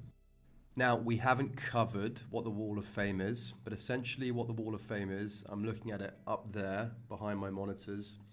It's a wall that I have in my office. I've printed out 20 to 30 A-star cream of the crop setups by my playbook and system. And I have it up on my wall in visual format, right? Not written format. It's not a written system, it's a visual system, just so I can understand the nuances of the trade, right? So at this point, I tend to get up off my desk, look at the wall, take 5 minutes to look at all the trade examples on there, and then ask myself, in true honesty, does this trade belong on that wall? Now, I cannot stress the importance of having this as a sort of printed out visual play-by-play example. It doesn't have to be a wall, right? It can be just simply a physical book that you have on your trading desk. But the ability to flick through that, right, and see, you know, truly what the A-star cream of the crop setups are by your system is invaluable, right? We're playing a pattern-based game here, guys, and having something like A, your gatekeeping process in place, B, a wall of fame that you can adhere to, is going to keep you out of all the trash tier positions, anything that's even, you know, let's say it's even an 8 out of 10 position, but not a 9, a 9.5, or a 10. Having both the wall of fame and your gatekeeping process in place is going to keep you out of the losers and solely in the winners. So I'd say by this example here, considering the strength of the trend, the market we're trading, the fact we have double stack lows here, and we would have exceptional speed down here, probably with the RSI maxed out below the 30, I'd say yes, this does belong on the wall. Is the path clear enough in terms of the first hitch? Well, it would be extremely clear, because if we're taking this position here, like so, right, then essentially the path that we're running the trade into would be this, which, as we know from previous examples, is an inefficiency in price devoid of any supply. So again, yes, happy to proceed. Have you waited for the appropriate candle trigger? Again, yeah, we're taking the candle close up past the sweep level, so yeah.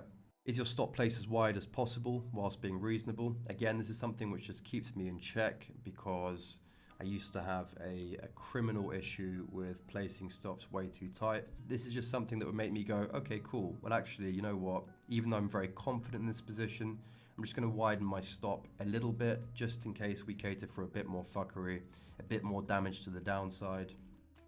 Potentially another wick which stretches just below that first wick that I'm taking. So happy to say yes and proceed. Have you checked if the higher time frames could form a divergence? Also, we're not taking a divergence trade, so happy to simply move on here. Finally, have you decided to take this trade or skip it? Are you 100% honoring your system?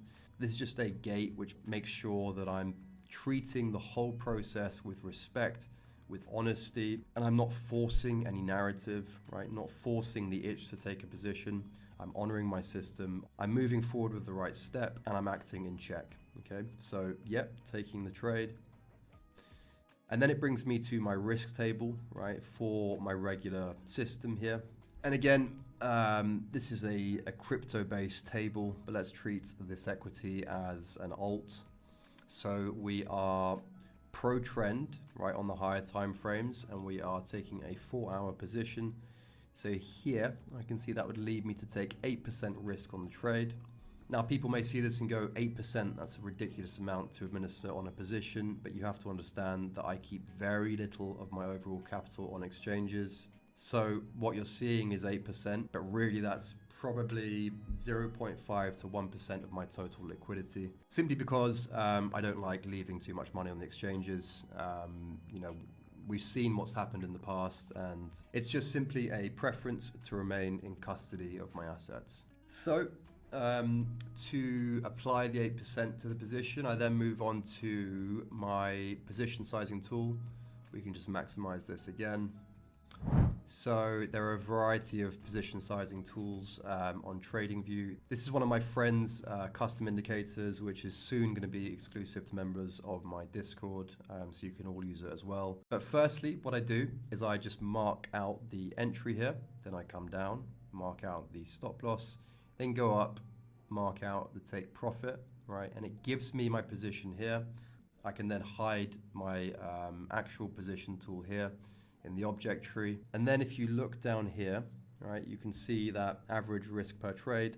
Let's say it's 10K. It can be anything. It could be 100K. It could be 1K. It could be $100. But it's showing me that in dollars, right, the position size should be 82,858. If I'm taking this as an equities or trad position, it's just a case of going over to an exchange and placing that order for the correct monetary value, as you can see here. If I'm, let's say, taking this position on crypto where I've got a trading terminal hooked up. So let's say this isn't a stock position, but this is a BTC position. I'm looking to administer 82,858. I'll go over to In Silico terminal here and then go over to BTC. I'll select limit chase, right? And then 82,858. And then I'll just click buy long, making sure until fill cancel is selected.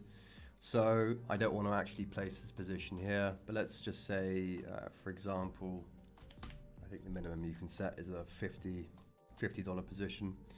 So I'll click buy long here, just for sake of example, right? And then you have buy chase that starts the order, okay?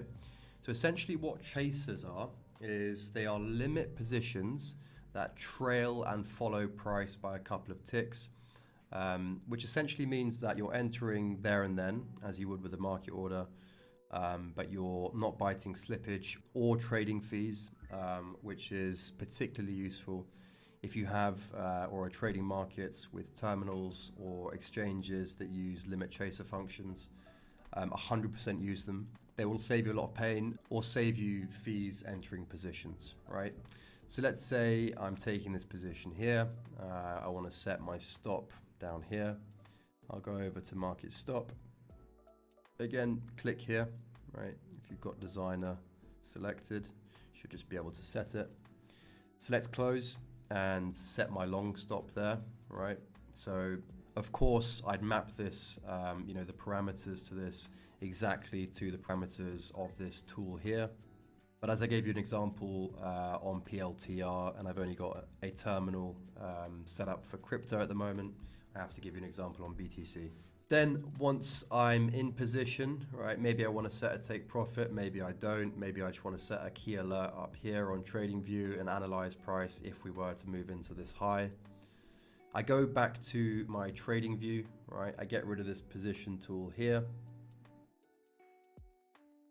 And then what I tend to do is I also tend to remove this, this default position tool on TradingView as well by right-clicking, hiding it, right? And even though I know I'm in position, right, I know that I'm long from down here. I know that my stop loss is down here or wherever it was. I don't want to be seeing that on a day-to-day. And the reason I don't is because what can happen, right? Let's say my entry is here. Price can come up. Price can come down. It can muck about, in and around my entry for quite a while, putting me underwater on the trade before that position plays off, right? So let's say, as an example, it does something like this. I don't want to see or really be aware of the position chopping around, because what it's going to do is it's going to encourage me to be in a position of more stress, a position of more doubt. And historically, having the position tool up has led me to cutting trades prematurely. So it's just a little sort of psychological hack that I put in place. And if I want to see where the position is again, once it's in good profit, I'll bring back the tool. And happy to sort of flick it on and off as I run through the trade. From here, it's just a case of journaling the position, right? So I use Airtable to journal. So if I pull this, this is my journal in here. So what I'll do is I'll come down, I'll input PLTR here, and then expand it so I can fill out the trade in a bit more detail. Again, this journal template is exclusive to members of my Discord. So asset PLTR, I'm long. The date is now, so just click whenever it is and it will auto fill it for me. Trade elements, we have a sweep, we have speed, and in this case, right, I'm happy to keep it just to 2 levels of Confluence, primarily because in this example we have exceptional speed. This is like literally one candle that's come down and taken out this low, and we are very much pro trend on the higher time frames, catching a ride on an incredibly strong higher time frame trend. Okay, so I'm happy in this case to lower my stringency down to 2 elements of Confluence. But again, as you can see guys, when working out how much Confluence to administer, it's very much a case-by-case basis and something that takes a lot of first-hand experience and screen time to master. But again, it's a scale which I really want you guys to focus on. Place a lot of emphasis in your learning on this aspect of trading, because I truly believe this is one of the main elements that separates the winning traders that have mastered the markets over many, many years to those thinking they can just apply a basic system and make money. So pros, I'll fill this out and say very much pro trend on the higher time frames, a raging market. Extreme speed, right? Taking out double stacked lows. But as we noted earlier, there's a bit of a gap between these lows. So I'll mark that in cons here.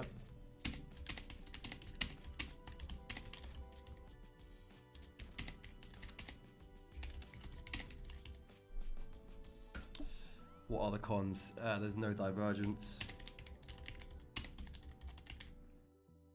But as we know, by running through the gatekeeping process, that's fine because we have extreme speed. And yeah, I think that's pretty much it for the pros and cons for the trade. What is your plan for the trade? Where is the first hitch and take profit levels? So the first hitch would be the first sort of trouble area in here. But as we know, for this position, this is a great inefficiency in price, right? So the first hitch isn't really a problem for this trade. And where are you looking to take profit? So as you can see, even when I enter position, I'm thinking forward, I'm thinking about the path of the trade, I'm thinking about the cons of the trade, I'm trying to pick apart the trade as best I can.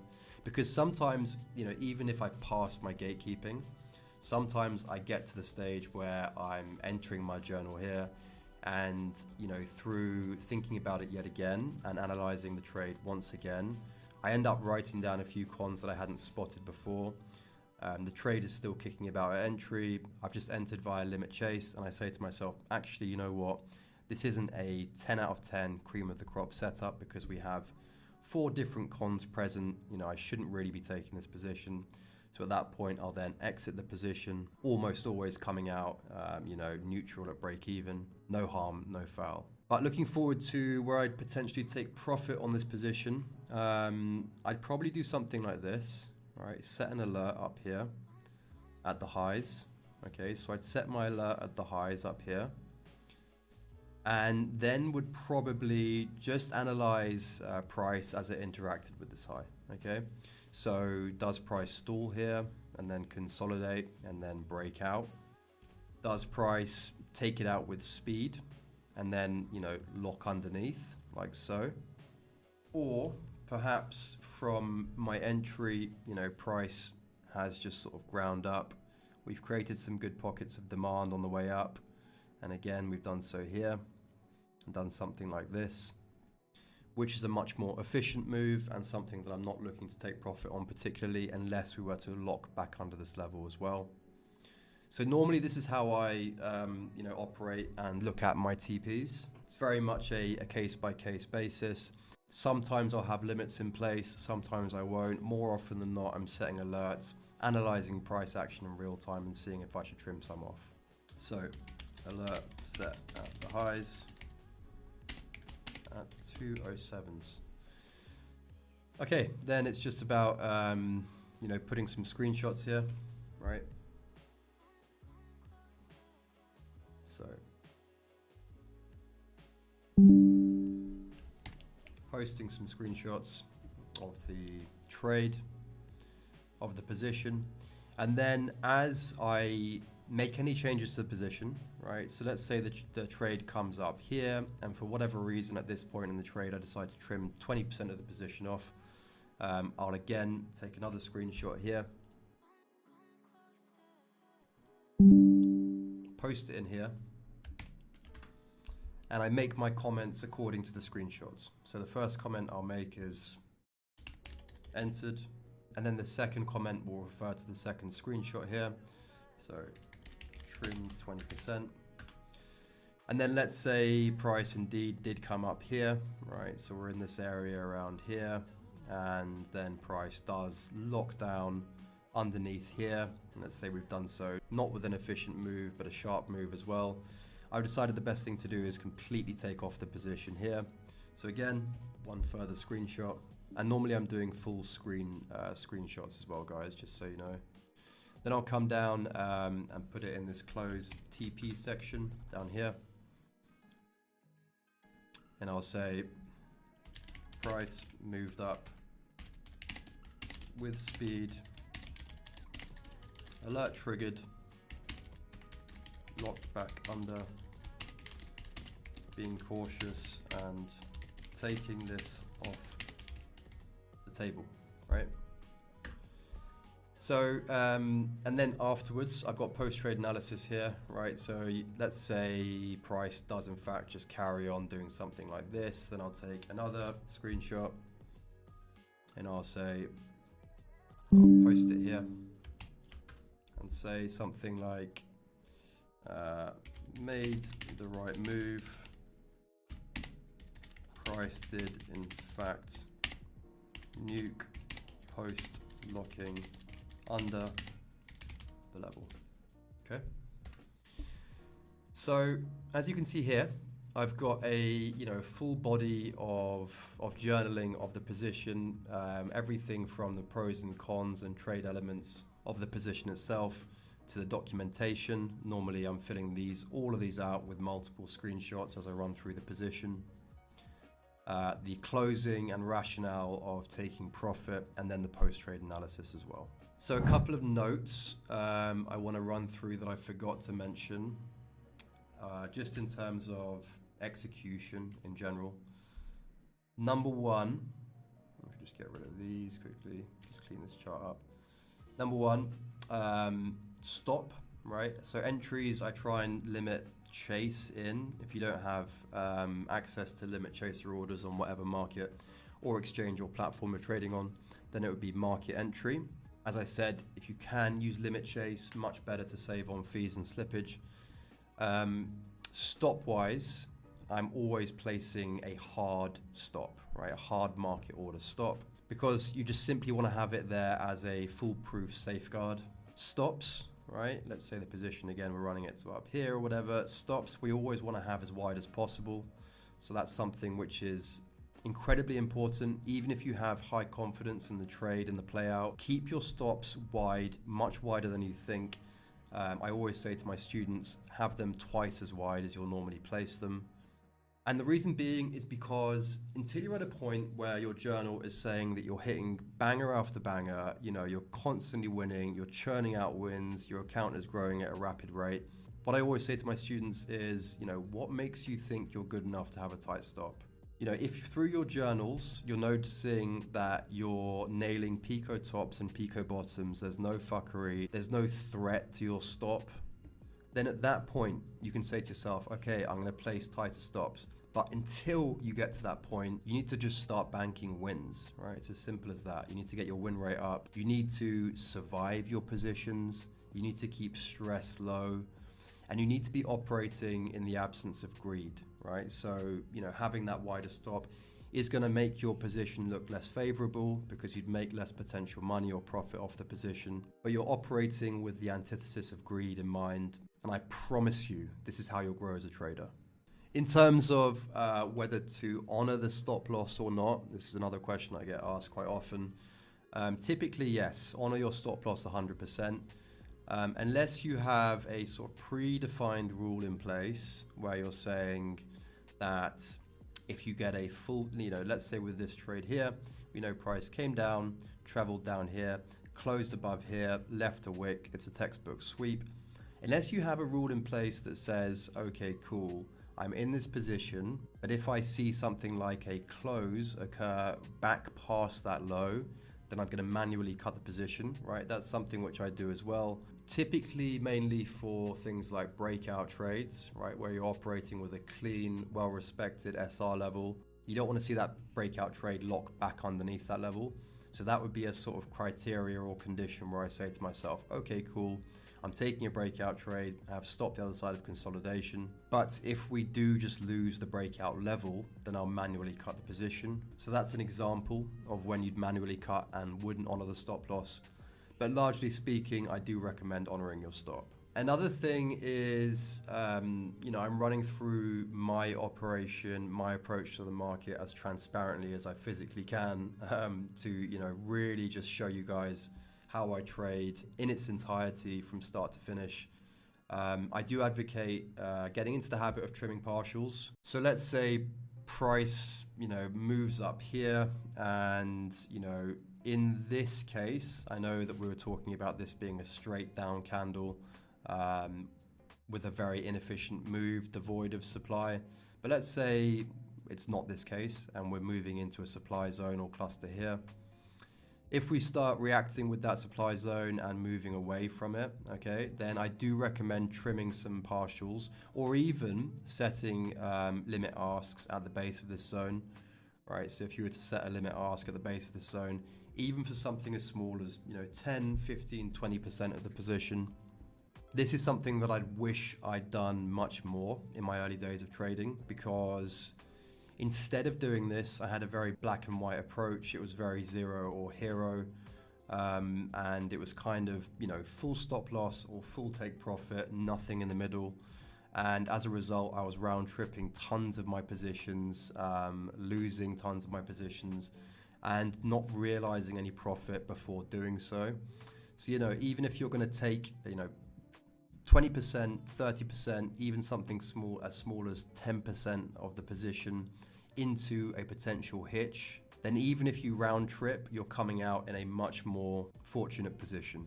That being said, it is of course a balancing act, because I also believe in trying not to pay too much attention to your position once you're in it. So instead of, just watching price and hawking it day in, day out, again, I'd be setting an alert at that supply zone or placing that limit ask. And again, just trying to, remove the position tool from your trading view and really try and check it as little as possible. One of the mantras that I found has served me incredibly well over the last few years is letting the trade breathe, right? Letting the trend do the work, letting the trade breathe, letting it do its thing. Over management can be a huge kryptonite in trading. And again, although you want to get into the habit of trimming bits off here and there and generally staying on top of the position, you have to balance that with not paying it too much attention as well. The one thing I forgot to talk about was monthly reviews, right? So when you're going through your journals, I have a reminder at the end of every month to review. I'll basically spend a whole day just looking at the month's trades, thinking about them in detail. I'll probably scan through all of the journals during a morning, have some caffeine so I'm on my game and in the right state of mind, in focus mode, to really sort of pick apart where I went wrong, where I went right, how I could improve. I'll typically then go for a walk, right, and just start ruminating, mulling over my positions, take a break, come back, and then I'll get up a Word doc and write a review of the month. And again, probably flash through all of the trades, write down as many improvements as possible, really try and pick apart my trading. Some months these days, there are little improvements that I note on the monthly reviews, simply because I am nearly 10 years in, and through thousands of iterations of my system and my approach, of course, the things that I can improve on start to dwindle. But yeah, it's a great process that you need to honor, especially in your first years of trading, because ultimately, if you don't do your reviews, whether it's monthly or weekly, then you're just journaling for the sake of journaling.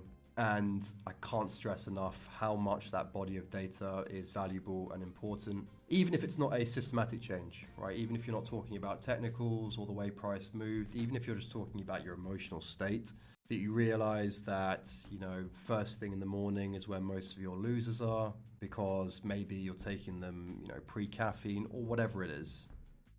Your reviews are seriously important, so please do not neglect them.